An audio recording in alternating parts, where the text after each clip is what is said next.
The challenge presented by the avatar, the descent of perfect divinity into human form, is something that I think all of us sort of work our way through over many years of one incarnation and, in fact, through many incarnations. Because until we can completely comprehend this, not on the level of intellectuality, but on the actual level of experience, we haven't finished our own journey. I grew up in a Jewish family, and we were never anti-Christian, but Christianity and Christmas was something that happened around me, but it never happened to me. I never participated in it until I came to Ananda. I was only 24 at that time, so it was still very early in my life. But the year that I was there, I was in charge of, that would be 1971. I was also in charge of the kitchen at the meditation retreat, which was really the community kitchen at that time. It was the only communal facility that we had. And Swamiji decided that would be the year that we would really start the tradition that Matt had for Christmas, which was an all-day meditation on the 23rd, then on the 24th, a banquet and a party, and on the 25th, another service and a celebration. He wanted to have an Indian banquet because that's what Master always did, Indian food, which was completely outside imagination of expectancy for almost all of us. It was a very different period of time. So he had to teach me how to make curries and samosas and rasagula and everything that had to be part of that, and I did an adequate job. It wasn't appalling, and none of us knew the difference. So it was really just fine. The international world we live in now is not the time we had then. And then he led us in the Christmas meditation, and then Christmas Eve, though, was the part of that celebration that is so vivid in my mind. Meditation we were accustomed to. An 8-hour, meditating for 8 hours was certainly much longer than I had ever spent. But Swamiji played music, and it was surprisingly not difficult, is all I can say, which I'm sure many of you discovered yesterday if you haven't done this often, that when so many people are gathered together, well, there am I in the midst of them, Jesus said, and he keeps his promise. And so one finds oneself suddenly at the end of the day without really being sure where the time went. But the Christmas Eve party made the most impact on me because it was the combination of the human and the divine in a way that I'd never seen it before. Of course, as I say, growing up in America, my first 15 years of life were in Texas, where almost everyone was deeply devoted to Jesus. So I'd heard Christmas carols and all of that, and even probably sang some in school because people were less rigid about those things in those days. But I'd never heard anybody sing to Jesus who loved Jesus in the way that Swami did. People love Jesus in their own way. I'm not denigrating that devotion. I'm happy if anybody loves God in any form. Between here and where our community is, there's a conservative Jewish temple in a little mall there, a little storefront that they have. And they're conservative enough that they walk on the Sabbath, they don't drive.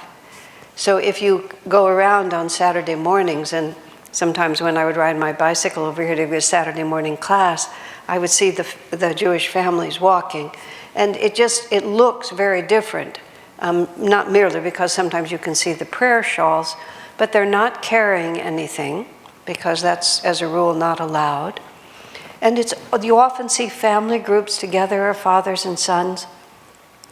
It's actually poignant to me how rare it is just to see people just walking, without business, without an objective, just walking on their way to worship God. And it feels and looks entirely different. And in a certain way, it breaks my heart that it's so unusual. Why do we not see countless different peoples in countless different garbs, in countless languages and cultures, all going on their way to experience God's presence? But we don't live on a planet that functions like that now. We live on a planet that is moving upward, but is far from what is possible. So that Christmas Eve, we were at a building in a building that no longer exists. It was a dome, and it was only gas lit, so the lighting was very shadowy. And Swamiji was there with a woman named Kalyani. Kalyani was both a very good pianist and also had a beautifully trained voice. And with the two of them as the core, we had a harmonium, but we had foot pedals on the harmonium, so she could play it with two-handed like a piano. And she and Swami could both sight read music beautifully, so he sort of stood behind her and she played. And they just turned the pages of this Christmas carol book. And both of them were the kind of singers that just sing. There's no thought first of, I have to rehearse this, and how am I going to be impressed, and is my voice okay today? Which I know are realistic realities. But they both just sang with the sheer joy and ease of nightingales, just as easy as could be, for the sheer joy of the sound of the music. And of course, there were other musicians. Most people were not highly trained, but of course, we know Christmas carols, so others crowded around. The total community would have been 50 people at the most. And I, not being a musician and also just being a little unfamiliar with the whole of it, I recall viewing the sight a little bit from a distance. But they just sang in this place. The seclusion retreat, for those of you who don't know, is way back. It's 3 miles back on a highly rutted, unpaved road, and it's already out in the wilderness anyway, without any electricity or anything like that. So it was just this bubble of reality that just was sitting there in the dark of Christmas Eve, and two angelic voices surrounded by lesser angels, but nonetheless angels, just talking to Jesus. And it was so divine and so human at the same time. It told me something about the possibility of life that I had always known was true, and I had been living at Ananda by then 6 months. So I had begun to understand what was possible, but this went into me on a level that I didn't even know was there. Because you see, the nature of the spiritual world is simply not accessible by the normal, egoic, intellectual human mind. Because it exists on a different vibration. And we use our egoic intelligence and our willpower and our techniques. Those of you who were there yesterday for our long meditation, over the course of 8 hours, you try just about everything. That'll work when you suddenly realize that you have forgotten where you are and what you're doing, and you're lost in some random other reality, and it's necessary to bring yourself back. We try all the different ways, and they work. You see, because the art of meditation, even though we use our creative imagination, we are not connecting with something, we are connecting with something that is more real than the state of consciousness we are usually in.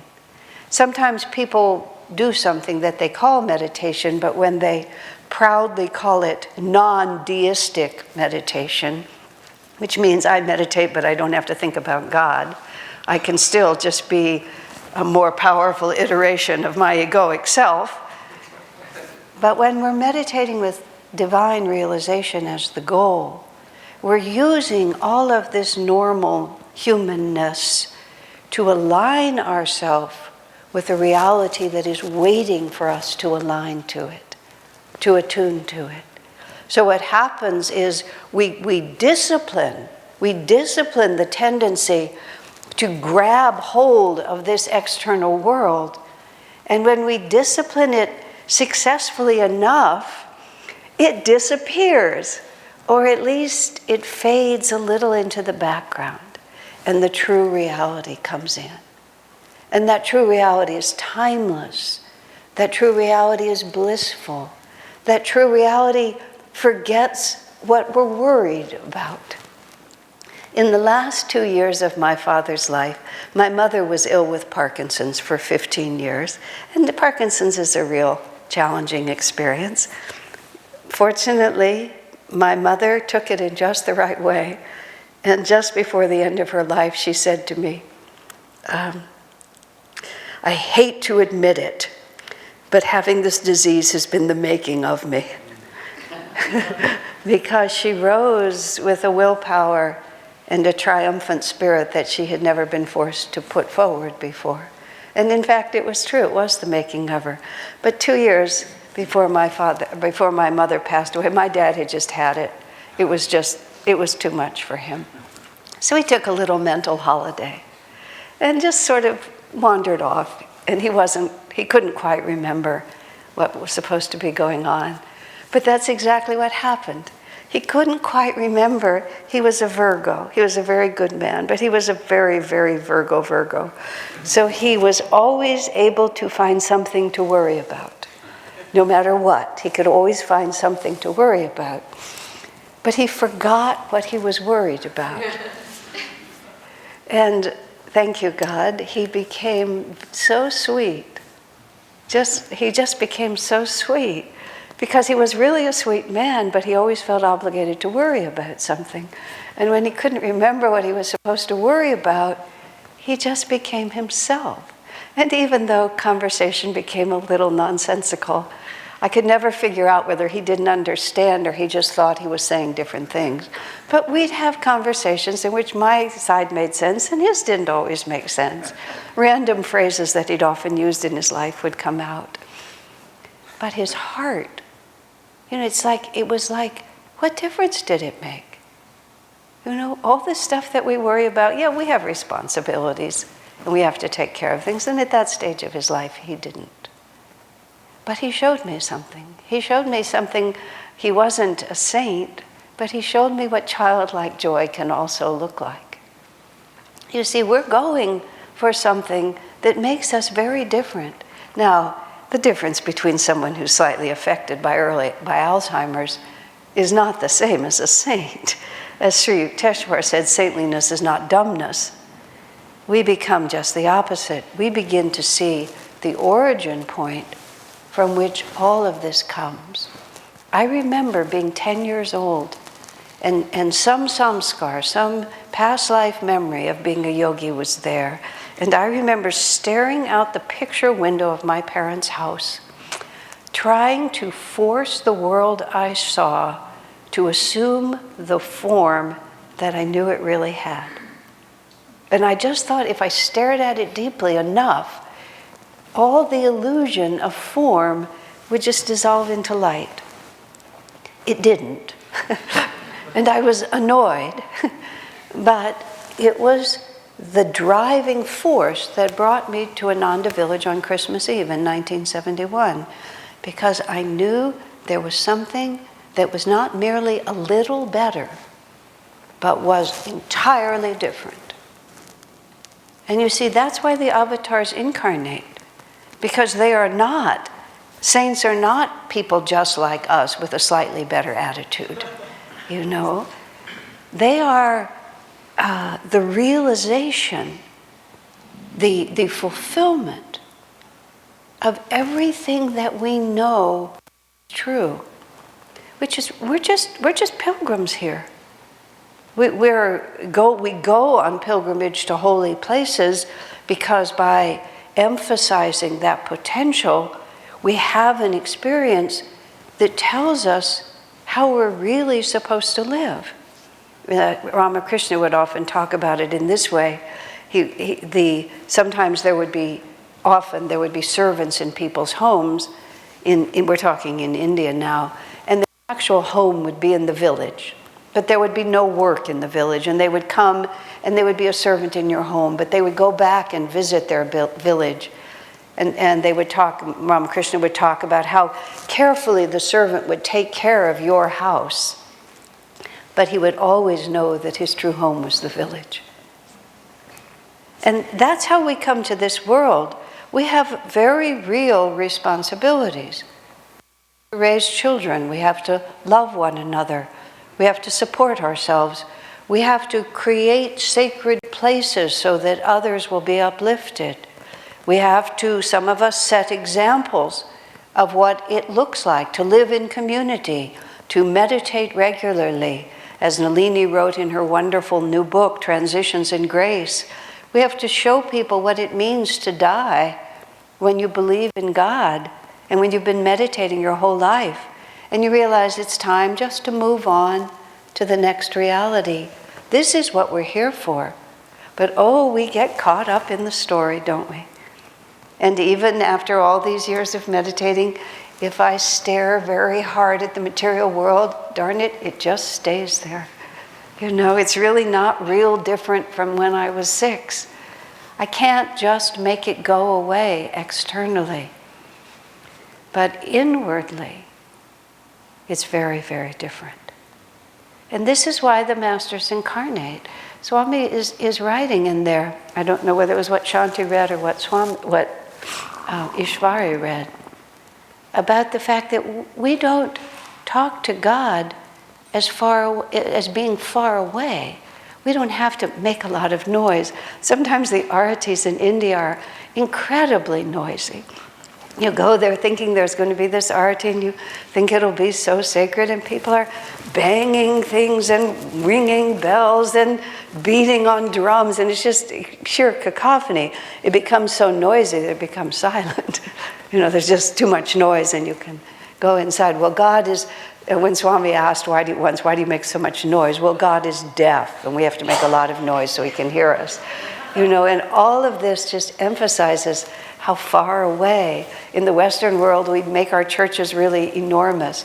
There was some Monty Python skit, you see that ridiculous British humorist, and there's some preacher up on one of those big, those big things up there that they would climb and stand and rail like this. There's a little Reader's Digest vignette of somebody was seeing a real hellfire and brimstone minister up in one of those little things up there, and he was ranting. The little child leans over to his daddy and says, Daddy, what will we do if he gets loose? Which is a child out of the mouths of babes, So you see some character in this movie, and he's talking, and he's talking with all these big words, but you actually realize every word he's using is just a description of size. Large, enormous, huge, really, really big. And he's just trying to talk about God. And we have to think of it in physical terms, that he's just so much bigger than us. And the truth of it is such a reversal. And it's so challenging for us to really understand how very, very intimate this relationship is. The intimacy that we have with another human being doesn't begin to touch it. The intimacy a mother has nursing her tiny baby, where the baby is so small, or even when the baby is in the womb. What is more intimate than a pregnant woman, where the actual other being lives under her heart, within herself? It's so beautiful and it's so powerful, but it doesn't begin to touch the relationship with God, because the divine is who we are. And the reason we don't know it is we're just so busy being ourselves, for reasons that become increasingly obscure the longer we're on the spiritual path. The weird attractiveness of being ourselves. And yet we're so determined And every time our little beliefs are challenged, we assert them again, don't we? And we just find ourselves standing by our point of view. Why? Just why? At a certain point, you just think, what am I doing? This is just a very, very long, very, very bad habit. Just a very bad habit. And so the masters, like Jesus, they come and they show us what it really means to be human. Theologists, is that a word? Theologians, that's the word. Theologians study this, and there's endless commentaries, just trying to figure out with the intellectual mind, what do these masters really mean? This is Judaism even today, is all the different interpretations of the Torah, and they come and they argue and they try to figure it out, and you read these Christian theologians trying to put this together, how he could be infinite, how he could be infinitesimal, how he could be human, how he could be divine. And sometimes they vote, and sometimes whoever has the loudest voice gets to win, because it's just impossible for us, and it's impossible for me to imagine, except in the most theoretical way, that there is absolutely no separation. But in order for us to really experience it, we have to receive. And in order for us to receive, we have to become utterly unafraid. And what is the most powerful force for dissolving fear? What is the opposite of fear? Perfect love. St. Paul says that in the Bible. Perfect love casts out all fear. So God, in his perfection, sends these incarnated masters to us. Swamiji wasn't an avatar, Swami Kriyananda, but he was the greatest soul that I can imagine. It's hard for me to imagine how someone could be more. And I had the privilege of knowing him well for 45 years, 50 years actually now, which isn't really long when you live it. It's only long when you say it. Okay. But what that gave me in my life was the degree to which love casts out fear. And we don't have to be in the physical presence to experience the joy of loving with the confidence that we can offer to a divine being, to Yogananda, to Jesus, to Babaji, to Swamiji, to Divine Mother as the personification of the Comforter, as Jesus put it. Because what is it that enables us to love? It's fearlessness, isn't it? What is it that keeps us from loving? The fear that our hearts will be broken. Isn't that so? That we'll be laughed at, that we'll be ridiculed, that we won't be understood. And so to know that that kind of perfect love is possible because we've experienced it inwardly. Whether we experience it for a lifetime or whether it's just a moment. But even one moment in the company of the saint, is how they put it. There's an expression in India, will be our raft over the ocean of delusion. And there's many reasons why that is true, but not the least of them is because for one moment, we're not afraid. And as soon as we're not afraid, then all the love that our hearts long to give and long to receive, it becomes possible. So at Christmas time, we make it especially easy. And it was apparently St. Francis who first had the idea of really worshiping the baby with the whole pageantry of reenacting the birth of the baby. Because who can be afraid of a baby? Everybody, virtually, finds it easy to love a baby. It might not be easy to raise a baby.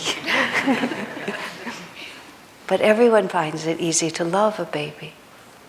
My friend, before his 2 sons were born, he swore that he would not be that kind of ridiculous parent that he'd seen, that made a complete fool out of himself just in order to please his child. He said as soon as his baby was born, all sense of dignity went completely out of his mind and never returned. He was the most ludicrous of fathers. He said, you'll do anything to please your child. All sense of self goes away. In fact, it's true. The parent ceases to exist. The parent exists for the life of the child. And that's why mother love and father love make saints out of the people who do it perfectly. All perfect love casts out all fear. So at Christmas time, the Lord comes to us as a baby and just allows us to put aside all our ridiculous habit of having to be grown up, of having to be whatever, all it is. I don't have to list it, you all can list it your own. And we just get to hold the little baby. We have this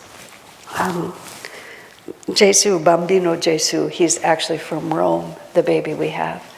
He was born quite near the Vatican, so he's an authentic, real Jesus baby. He's lived with us for a long time and he no longer has an Italian accent, but nonetheless.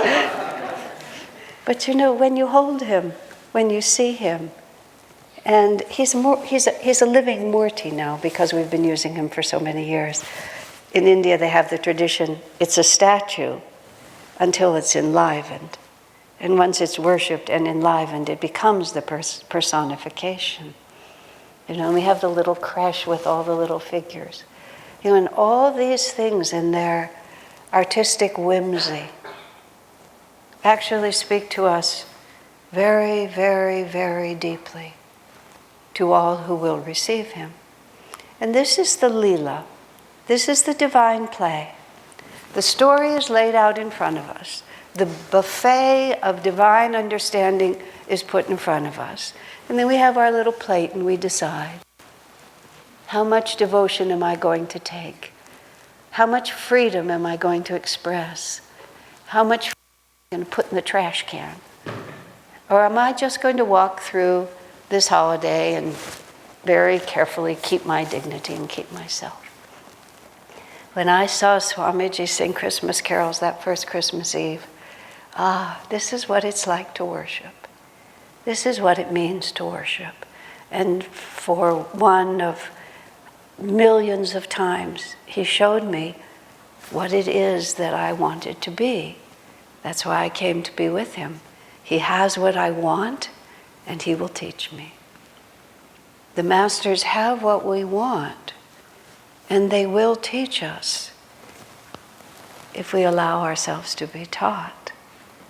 And so let us use this time, and just leave behind all that inhibits us and bring to the altar every hope, every dream, and allow God, Christ, Guru to fulfill it.